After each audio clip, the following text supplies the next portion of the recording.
ہر چیز پر پردہ قدرت تصرف اور اختیار رکھنے والی ذات صرف اور صرف اللہ تبارک و تعالی رب العالمین احکم الحاکمین کی ذات ہے۔ وہ اللہ رب العزت جس کو پسند فرماتا ہے اس کو اپنے دین کی سمجھ عطا فرما دیتا ہے، اور امام کائنات جناب محمد رسول اللہ صلی اللہ علیہ وآلہ وسلم ہر بات ہر خطبے میں آپ ارشاد فرماتے تھے کہ من یهده اللہ فلا مضل له ومن یضللہ فلا ہادی له۔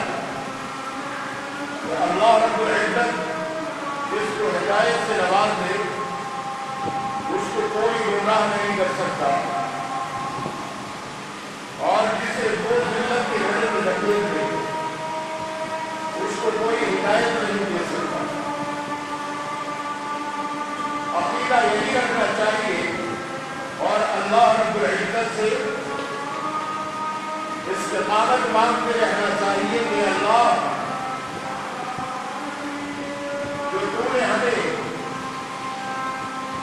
محمد کی امت میں پیدا کیا ہے صلی اللہ علیہ وسلم، محمدی ہمیں بنایا ہے،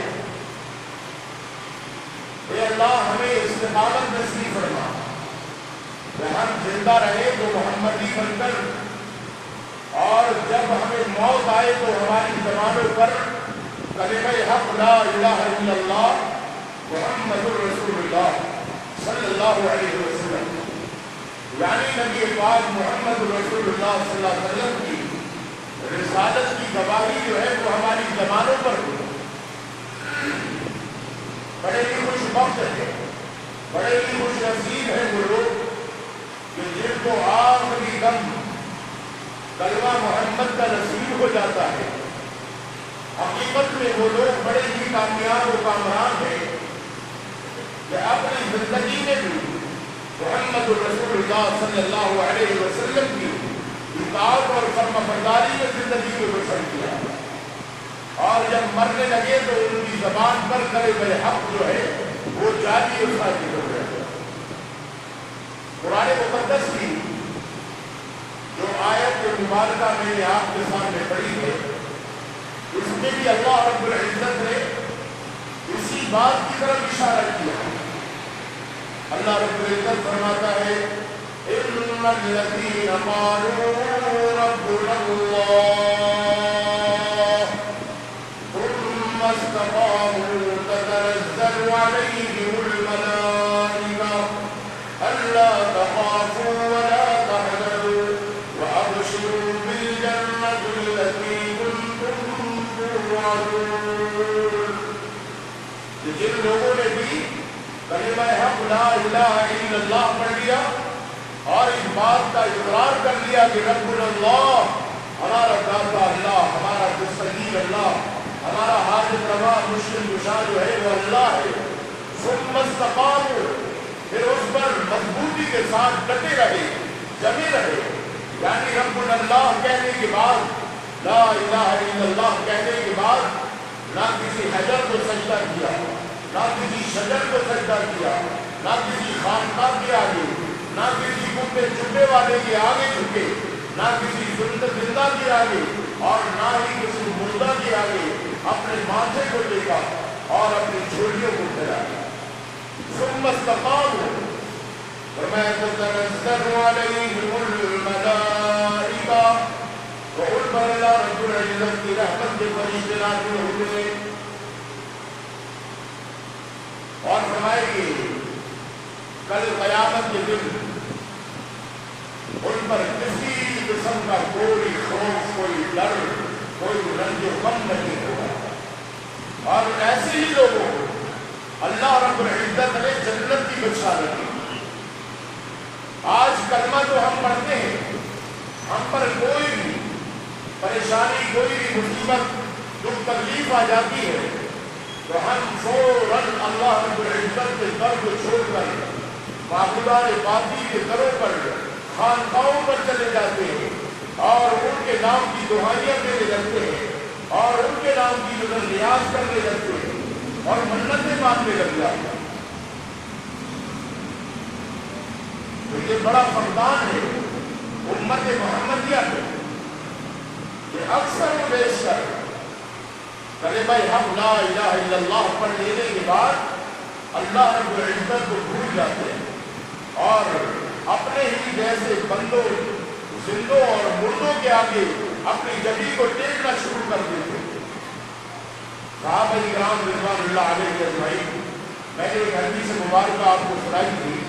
ایک صحابی جو ہے وہ اللہ کے نبی جناب محمد رسول اللہ صلی اللہ علیہ وسلم سے کہتے ہیں کہ یا رسول اللہ مجھے کوئی ایسا عمل ایسی بات بتلا دیجیے کہ میں اس کے اوپر مضبوطی سے ڈٹا رہوں، پھر مجھے ادھر ادھر جانے کی ضرورت نہ پڑے۔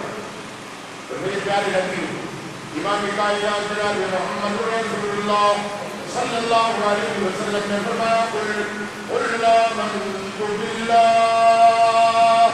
ثم استقم، تم یہ کہو کہ میں اللہ پر ایمان لاتا ہوں، ثم استقم، پھر اس پر مضبوطی سے رہتے ہو۔ صحابہ اکرام رضوان اللہ علیہ اجمعین جب ایک مرتبہ کلمہ پڑھ لیا پھر بھلے جان چلی جائے، مال چلا جائے، دھن دولت جو بھی کچھ ہے، سرزمین جو بھی ہے، وہ سب کا سب لٹ جائے، برباد ہو جائے، تباہ ہو جائے، مگر وہ اللہ رب العزت کے کلمہ حق کو چھوڑنے کے لیے تیار نہیں ہوتے۔ آج ہماری حالتیں کیا ہے؟ رمضان شریف گیا، اس کے بعد ہماری حالتیں ہی تبدیل ہو گئی۔ نمازوں کے غافل، اللہ کا قرآن پڑھنے سے غافل، اللہ کا ذکر کرنے سے غافل، یعنی اپنی دنیا میں مست ہو گئے اور اللہ رب العزت کو فراموش کر دیا، اللہ کی کتاب کو فراموش کر دیا۔ آج ہر شخص اطمینان قلب حاصل کرنے کی کوشش کر رہا کہ یار آج دل کو سکون نہیں مل رہا، دل پریشان رہتا ہے، گھر میں بھی پریشانیاں، گھر میں بھی جناب بیماریاں، لڑائی جھگڑے۔ اللہ رب العزت نے اس کا حل جو ہے ہمیں قرآن مقدس میں بیان کر دیا ہے اور آگاہ کر دیا ہے۔ الا بذکر اللہ تطمئن القلوب، اے لوگو اچھی طرح سے جان رکھو، اگر تم چاہتے ہو کہ دل تمہارا سکون میں رہے، دل اطمینان میں رہے، کوئی رنج غم نہ ہو، تو اللہ فرمایا خبردار اس بات کو اچھی طرح سے یاد رکھنا، بذکر اللہ تطمئن القلوب، تمہارے دلوں کا اطمینان جو ہے وہ اللہ رب العزت نے اپنے ذکر میں رکھ دیا۔ اور یہ ذکر کوئی معمولی چیز نہیں۔ آج ہم تعویذ گلے میں لٹکا کر یہ سمجھتے ہیں کہ یہ ہماری حفاظت کرے گا، پریشانیاں دور کر دے گا اور اس کے لٹکے ہونے سے کسی دشمن کا وار نہیں ہوگا۔ کوئی بازو میں باندھ رہا ہے چمڑے میں پیوست کر کے، کوئی پیٹ میں باندھ رہا ہے، کوئی گلے میں لٹکا رہا ہے۔ میرے بھائی، تعویذات کو قطعی طور پہ اللہ کے حبیب جناب محمد رسول اللہ صلی اللہ علیہ وسلم نے حرام قرار دیا، اور اللہ نے بھی فرمایا وَاجْتَنِبُوا الطَّاغُوتَ، طاغوت سے بچو۔ یہ طاغوت کیا ہے؟ امام کائنات جناب محمد رسول اللہ صلی اللہ علیہ وسلم فرماتے ہیں کہ کسی شخص نے اپنے گلے میں اپنے بازو پر کوئی دھاگا ڈورا باندھا یا کوئی قرآنی آیات یا کسی قسم کی کوئی دھاگ باندھی اس وقت سے کہ اس سے ہمیں فائدہ پہنچے گا، نبی علیہ السلام نے فرمایا کہ ایسے شخص کو جنت کی خوشبو بھی نہیں پہنچے گی۔ اللہ! آج بڑے بڑے حاجی، بڑے بڑے نوازی، بڑے بڑے اللہ کا قرآن پڑھنے والے، ان کے گلوں میں تعویذات نظر آتے ہیں، ان کے بازوؤں پر تعویذات نظر آتے ہیں۔ میرے بھائی، نبی پاک صلی اللہ علیہ وسلم نے تو قطعی طور پہ اس کو حرام قرار دیا اور اس کو طاغوت سے تشبیہ دی ہے۔ یہ بت ہے، کہ جو اللہ رب العزت سے، اللہ کی عبادت سے، اللہ کے کلام سے، اللہ کی نمازوں سے تم کو غافل کر دیتے ہیں۔ اور اگر شیطانی حملہ کچھ ادھر ادھر ہو جاتا ہے تو انسان کا عقیدہ بن جاتا ہے کہ جی فلاں بزرگ نے، فلاں پیر صاحب نے ہمیں جو تعویذ دیا تھا وہ ہم نے گلے میں ڈالا، بازو پر باندھا، جب سے ہماری پریشانی، ہماری بیماری، جو تکلیف جو ہے وہ دور ہو گئی۔ نہیں میرے بھائی، یہ شیطان کا دھوکہ ہے۔ اور نبی پاک جناب محمد رسول اللہ صلی اللہ علیہ وسلم نے فرمایا اگر تم چاہتے ہو کہ دشمن کے وار سے بچو، وہ انسانی ہو یا جناتی ہو یا ہوائی ہو، کسی بھی قسم کا کوئی دشمن ہو، نبی پاک جناب محمد رسول اللہ صلی اللہ علیہ وسلم نے فرمایا کہ الدعاء سلاح المؤمن، دعا جو ہے وہ مومن کا ہتھیار ہے۔ جب مومن بندہ دعائیں پڑھتا ہے باتھ روم میں، جیسے امام کائنات جناب محمد رسول اللہ صلی اللہ علیہ وسلم نے فرمایا کہ جب بھی کوئی بندہ باتھ روم میں جاتا ہے تو وہاں پر جنات شیاطین ہوتے ہیں، وہ قضائے حاجت کے لیے جو بھی شخص آتا ہے وہ اس کی شرمگاہ کو دیکھتے ہیں، نہ صرف دیکھتے ہیں، امام کائنات محمد رسول اللہ صلی اللہ علیہ وسلم نے فرمایا کہ اس کی شرمگاہ کے ساتھ چھیڑ چھاڑ کرتے ہیں، اس کے دماغ میں اور سول ڈالتے ہیں، وہ اپنی شرمگاہ کو چھیڑنے لگتا ہے، غلط حرکتوں کی طرف چلا جاتا ہے۔ امام کائنات جناب محمد رسول اللہ صلی اللہ علیہ وسلم نے فرمایا کہ جو بندہ یہ دعا پڑھ کر باتھ روم میں، لیٹرین میں داخل ہوگا، اللہم انی اعوذ بک من الخبث والخبائث، اے اللہ میں تیری پناہ میں آتا ہوں، اللہم انی اعوذ بک من الخبث والخبائث، خبیث چیزوں سے اور خبیث چیزوں سے۔ جب بندہ یہ پڑھ کر بایاں پیر باتھ روم میں رکھتا ہے، امام کائنات جناب محمد رسول اللہ صلی اللہ علیہ وسلم نے فرمایا کہ وہ جنات، وہ جنیاں، وہ خبیث جنیاں، ان کو اللہ رب العزت پڑھنے کی وجہ سے اندھا کر دیتا ہے، باوجود آنکھیں ہونے کے، دعا پڑھ کے نہیں داخل ہوتا تو وہ چیزیں اس کی شرمگاہ تو دیکھتی ہیں، نہ صرف دیکھتی ہیں، چھیڑ چھاڑ بھی کرتی ہیں۔ اور جب پڑھ کے داخل ہوتا ہے تو اللہ کی امان میں آ جاتا ہے، اللہم انی اعوذ بک، اے اللہ میں تیری پناہ میں آتا ہوں۔ یہی وجہ ہے کہ امام کائنات جناب محمد رسول اللہ صلی اللہ علیہ وسلم نے فرمایا کہ قرآن مقدس کی کوئی بھی سورت پڑھو تو پہلے تعوذ پڑھ لیا کرو، اعوذ باللہ من الشیطان الرجیم، میں شیطان مردود سے میں اللہ کی پناہ میں آتا ہوں، یہ اللہ شیطان مردود سے مجھے بچا۔ نبی پاک جناب محمد رسول اللہ صلی اللہ علیہ وسلم نے فرمایا کہ جس کسی شخص کو نماز میں بہت زیادہ ادھر ادھر کے خیالات آتے ہیں، ذہن بھٹکتا ہے بے شمار، 95% لوگ ایسے ہیں کہ جن کا دماغ نماز کی طرف، نماز اللہ کی طرف حاضر نہیں ہوتا، دماغ ادھر ادھر چل رہا ہے، کسی کا گھر میں لگا ہوا ہے، کسی کا بچوں کی طرف لگا ہوا ہے، کاروبار کی طرف لگا ہوا ہے، ادھر ادھر دماغ جو ہے وہ بھٹک رہا ہوتا ہے، ذہن بھٹک رہا ہوتا ہے۔ امام کائنات جناب محمد رسول اللہ کہہ دو محبت سے صلی اللہ علیہ وسلم، جانتے رہو میرے بھائی، تھوڑے سے وقت کا یہ بیان ہوتا ہے، اللہ مجھے بھی یاد رکھنے کی توفیق عطا فرمائے اور تمام موحدین متبع سنت لوگوں کو اللہ کے نبی کی سنت میں عمل کرنے والا اور یاد رکھنے والا ہے۔ کیا بات بیان ہو رہی تھی؟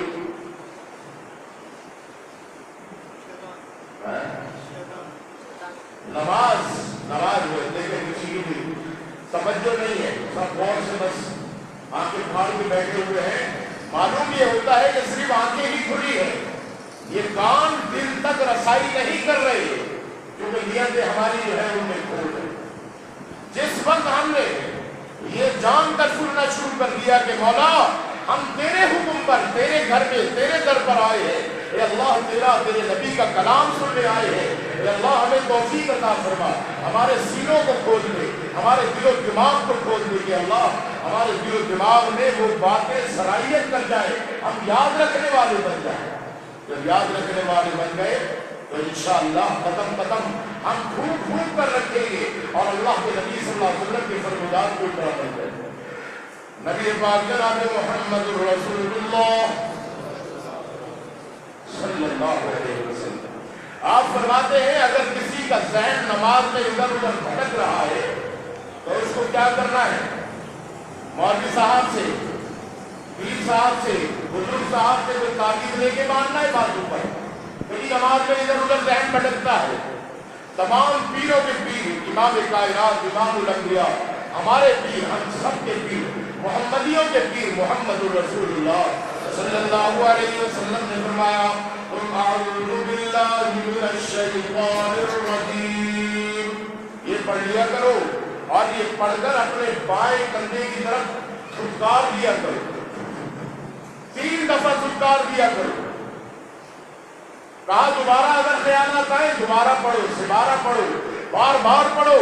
جب شیطان تمہارے دماغ کو ادھر ادھر لے کے جائے، اللہ کی عبادت سے غافل کرے، اعوذ باللہ پڑھ کر بائیں کندھے پر تھوک دیا کرو، دھکار دیا کرو۔ اس پڑھنے کی وجہ سے اللہ رب العزت شیطان مردود کے شر سے تمہیں محفوظ رکھے گا۔ اور میرے بھائی آج کافر جو ہے وہ یہ کہتے ہیں کہ میاں ہم پر تو کوئی شیطان آتا نہیں، تمہیں لوگوں پر شیطان آتا ہے، تم تو بھائی نماز بھی پڑھتے ہو، کلمہ بھی پڑھتے ہو، قرآن بھی پڑھتے ہو۔ تو اس کا سیدھا سا جواب یہی ہے کہ بھائی چور ڈاکو جو ہے وہ وہیں پر آتے ہیں جہاں پر کچھ مال مریادہ ہوتا ہے، جو خالی ہوتا ہے وہاں پر کوئی چور کیوں آنے لگا؟ یہاں کلمہ پڑھنے والوں کے دل ایمان سے پر ہوتے ہیں اور شیطان کی یہ کوشش ہوتی ہے کہ اس کو اللہ کی عبادت سے غافل کر دیا جائے، اللہ کی طرف سے اس کو ہٹا دیا جائے۔ شیطان اس لیے آتا ہے ایمان والوں کو، کہا نماز پڑھنا ہے، نماز میں تو آنا ہی چاہیے، نماز میں تو اللہ کے قریب ہوتا ہے۔ ہاں ہوتا ہے، اللہ رب العزت نے ہر چیز میں، ہر معاملے میں اپنے بندے کی آزمائش کو رکھا۔ قرآن مقدس کی ایک آیت مبارکہ میں نے آپ کے سامنے پڑھی تھی، أَفَحَسِبَ النَّاسُ أَن يُتْرَكُوا أَن يَقُولُوا آمَنَّا وَهُمْ لَا يُفْتَنُونَ، کیا لوگ گمان کرتے ہیں کہ ہم ان کو ایسے ہی چھوڑ دیں گے؟ کلمہ پڑھ لیا، اب یہ گمان کر کے بیٹھا ہوا ہے کہ میاں ہم نے کلمہ پڑھ لیا، اور جس نے بھی کلمہ حق لا الہ الا اللہ پڑھ لیا وہ جنت میں داخل ہو گئے۔ اللہ فرماتے ہیں أَفَحَسِبَ النَّاسُ أَن يُتْرَكُوا أَن يَقُولُوا آمَنَّا وَهُمْ لَا يُفْتَنُونَ، یہ آزمائے نہیں جائیں گے، ایسے چھوڑ دیے جائیں گے۔ اور اللہ نے ہر چیز میں آزمائش رکھی۔ آج ہمارے ساتھ موت بھی لگی ہوئی ہے، آج ہمارے ساتھ زندگی بھی لگی ہوئی ہے، قربان جائیے رب کائنات کے۔ اللہ فرماتے ہیں تبارک الذی بیدہ الملک وہو علی کل شیء قدیر، بابرکت ہے وہ ذات، بابرکت ہے وہ اللہ، وہ حاجت روا، وہ مشکل کشا، وہ بھی دنیا بنانے والا، بابرکت ہے۔ تبارک الذی بیدہ الملک، جس کے ہاتھ میں تمام ملوکیت ہے، ہر چیز کی بادشاہت اسی اللہ رب العزت کے ہاتھ، وَهُوَ عَلَىٰ كُلِّ شَيْءٍ قَدِيرٌ، وہ ہر چیز پر قادر ہے، وہ جیسا چاہے کر دے، وہ سیاہ سفید کرنے پر قادر ہے۔ اس اللہ رب العزت کو نہ مشیروں کی ضرورت، نہ کاریگروں کی ضرورت، وہ تو لفظ کل کہہ دیتا ہے، کام بن بھی جاتے ہیں، بگڑ بھی جاتے ہیں۔ اور اس آیت کے بعد اللہ رب العزت نے اپنا تعارف کرایا، آگے کیا فرماتا ہے؟ الذي خلق الموت والحياة ليبلوكم أيكم أحسن عملا، اللہ رب العزت نے تمہارے لیے موت اور زندگی بھی رکھی ہے۔ خلق الموت والحیات، موت کو بھی پیدا کیا، زندگی کو بھی پیدا کیا۔ لِيَبْلُوَكُمْ أَيُّكُمْ أَحْسَنُ عَمَلًا، تاکہ وہ جان سکے کہ تم میں اچھا عمل کرنے والا کون ہے۔ موت اور زندگی سے اچھائی اور برائی کو جاننا بات سمجھنے نہیں آ رہی، سمجھنا پڑے گا، دل کے دماغ کے شریانوں کو کھولنا پڑے گا اس بات کو سمجھنے کے لیے کہ اللہ رب العزت نے کسی کے گھر اولاد دی، نرینہ اولاد دی، اب وہ کر کیا رہا ہے؟ اس نے زنخے بلا کر گھر میں نچوائے، اس نے فاحشہ عورتوں کو گھر میں بلا کر نچوایا، اور اس نے وہ کام کیے جو اللہ کی نافرمانی کے کام ہیں۔ آج ہمارے اہل حدیث بھائی بہت سے لوگوں کے یہاں دیکھنے میں آتا ہے جب ان کے یہاں کوئی خوشی ہوتی ہے تو ان کے یہاں بھی کچھ اسی قسم کے بھنگڑے تکڑے ہو رہے ہیں۔ اگر انہوں نے کوئی باہر سے نہیں بلوائے تو وہ خود اس کے اوپر گانے لگا کر اس پہ ڈانس کرنا شروع کر دیتے۔ یعنی غمی اور خوشی، یہاں موت اور زندگی سے کیا مراد ہے؟ غمی اور خوشی۔ یہ غمی کے موقع پر، خوشی کے موقع پر یہ بندہ کرتا کیا ہے؟ اللہ رب العزت نے کسی کو اولاد دی، اب اس نے کیا شروع کر دیا؟ اس نے جناب اللہ کی نافرمانی والے کام جو ہے وہ شروع کر دیے۔ چاہیے کیا تھا کہ اللہ رب العزت کا شکر ادا کرتا، نوافل پڑھتا، ذکر اذکار کرتا۔ ابھی یہ 14 اگست گیا، ہمارے یہاں کیا ہوا؟ ناچ گانے، شراب خوری، نشے میں دھت۔ کون ہے یہ مسلمان ہے؟ کون ہے یہ لا الہ الا اللہ محمد رسول اللہ پڑھنے والے؟ یہ کون لوگ ہیں؟ یہ کلمہ حق لا الہ الا اللہ پڑھنے والے ہیں جو سمندر کے کنارے بھنگڑے ڈال رہے ہیں۔ یہ کون لوگ ہیں جو گلی کوچوں میں ریکارڈنگ لگا کر وہاں پر لڑکے جو ہیں وہ رقص کرتے ہوئے نظر آ رہے ہیں؟ یہ مسلمان ہیں۔ الذی خلق الموت والحیات۔ خوشی کے موقع پر کیا کیا؟ اللہ کو یاد کیا۔ نبی پاک جناب محمد رسول اللہ صلی اللہ علیہ وسلم ہجرت فرما کر جب مدینہ منورہ پہنچتے ہیں تو وہاں پر یہودیوں نے روزہ رکھا ہوا ہے۔ نبی پاک صلی اللہ علیہ وسلم نے پوچھا کہ بھائی کیا بات ہے، تم نے روزہ کیوں رکھا ہے؟ تو وہ کہنے لگے کہ ہم نے روزہ اس لیے رکھا ہے کہ موسیٰ علیہ السلام کو اور بنی اسرائیل کو اللہ رب العزت نے فرعون سے نجات عطا فرمائی تھی۔ اس خوشی میں ہم لوگ روزہ رکھتے ہیں کہ موسیٰ علیہ السلام کو، بنی اسرائیل کو فرعون سے نجات عطا فرمائی تھی۔ نبی پاک جناب محمد رسول اللہ صلی اللہ علیہ وسلم نے فرمایا تم سب سے کہیں زیادہ میں موسیٰ کے قریب ہوں۔ میں اگر آئندہ سال زندہ رہا تو میں ایک روزہ نہیں بلکہ 2 روزے رکھوں گا۔ خوشی کا موقع ہے نا، ہمیں بھی یہی چیز سکھائی جا رہی ہے۔ یہ 14 اگست آیا تو یہ بھنگڑے ڈالنے کے لیے نہیں، رقص و موسیقی کے پروگرام کرنے کے لیے نہیں، ناچ گانے کرنے کے لیے نہیں، اللہ کی منہیات، اللہ کو ناراض کرنے کے لیے نہیں۔ اللہ رب العزت نے یہ دل، یہ پاکستان، یہ ملک تمہیں عطا کیا تو کس لیے عطا کیا؟ تم نے اللہ سے وعدہ کیا تھا کہ یہاں پر اگر ڈنکا بجے گا تو صرف اللہ کا اور محمد رسول اللہ کا۔ یہاں پر عبادت اگر کسی کی ہوگی تو صرف اللہ کی ہوگی، اطاعت کسی کی ہوگی تو وہ محمد رسول اللہ صلی اللہ علیہ وسلم کی ہوگی۔ اگر بالکل ہی الٹ ہو رہا، اور اسی طرح موت، الذی خلق الموت والحیات، موت کو بھی اللہ نے پیدا کیا ہے۔ اس میں کیسے آزمائش ہو سکتی ہے؟ اگر کوئی مر گیا تو اب یہ جس کا مرا ہے لواحقین کیا کرتے؟ رونا دھونا، اپنے چہرے کو، رخسار کو پیٹنا، گریبان کو پھاڑنا، کپڑوں کو پھاڑنا، واویلا کرنا، ہائے بائے کرنا، یہ سب کچھ کرتا ہے یا کیا کرتا ہے؟ اللہ نے موت اور زندگی کے اندر بندے کے لیے آزمائش رکھی۔ نبی پاک صلی اللہ علیہ وسلم نے یہ تمام کام کو حرام قرار دیے ہیں۔ آپ صلی اللہ علیہ وسلم نے فرمایا لَيْسَ مِنَّا مَنْ ضَرَبَ الْخُدُودَ وَشَقَّ الْجُيُوبَ وَدَعَا بِدَعْوَى الْجَاهِلِيَّةِ۔ نبی پاک صلی اللہ علیہ وسلم نے فرمایا کہ وہ محمد نہیں ہے، وہ عاشق رسول نہیں ہے، وہ محبان رسول نہیں ہے، وہ کتنے بڑے ہی دعوے کرے کہ میں محمد کا ماننے والا ہوں، میں محمد کا کلمہ پڑھنے والا ہوں۔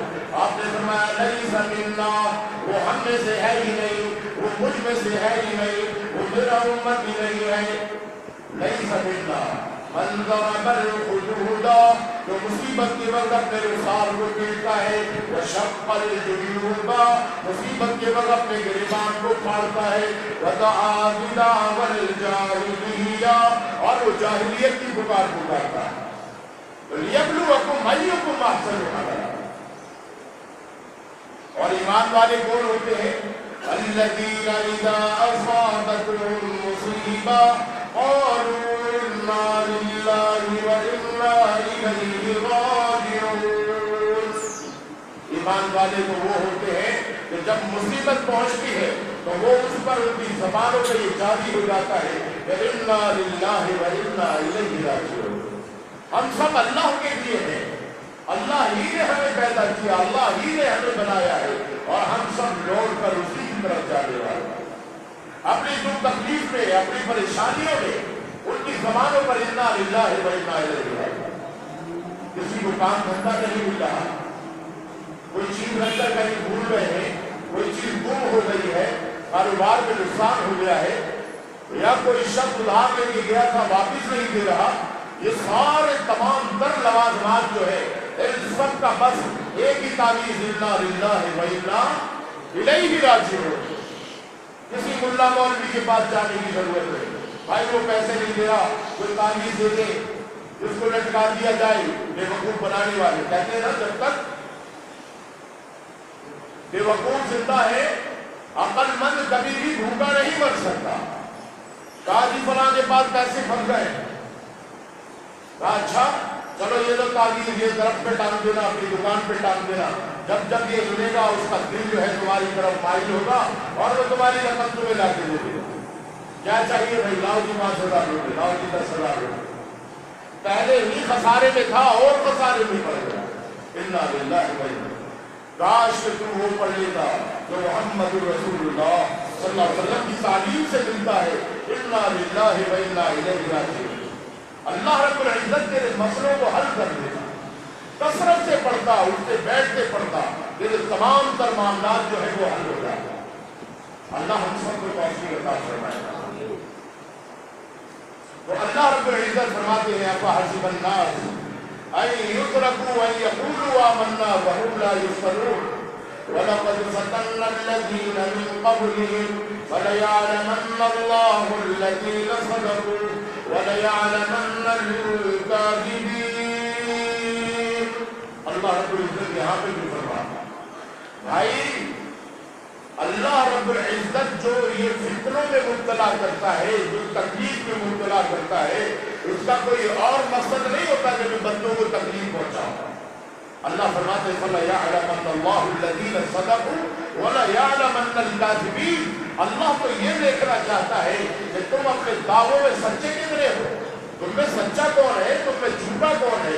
اللہ تو اس بات کو جاننا چاہتا ہے، حالانکہ وہ علیم ہے، خبیر ہے، مگر تمہارے عملوں سے ایک تو صرف زبانی بات ہوتی ہے، ایک یہ کہ سامنے والا کر کے دکھلا رہا ہو۔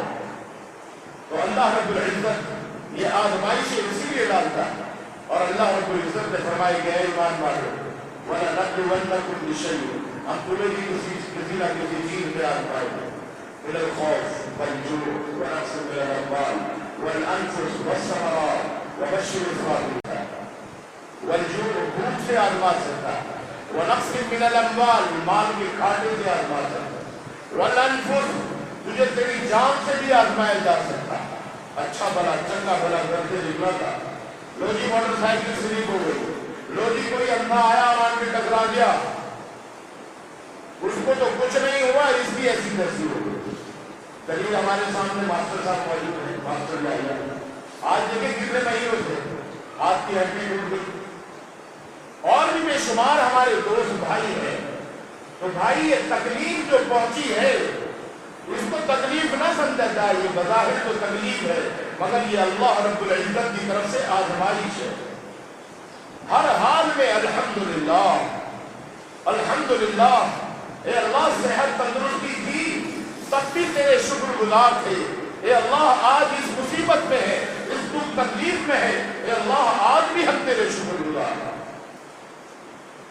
اور اللہ فرماتے ہیں لئن شکرتم لأزیدنکم, شکر گزاری کو لازم پکڑ لو, اللہ کی رحمتوں کا نزول تم پر ہونا شروع ہو جائے گا.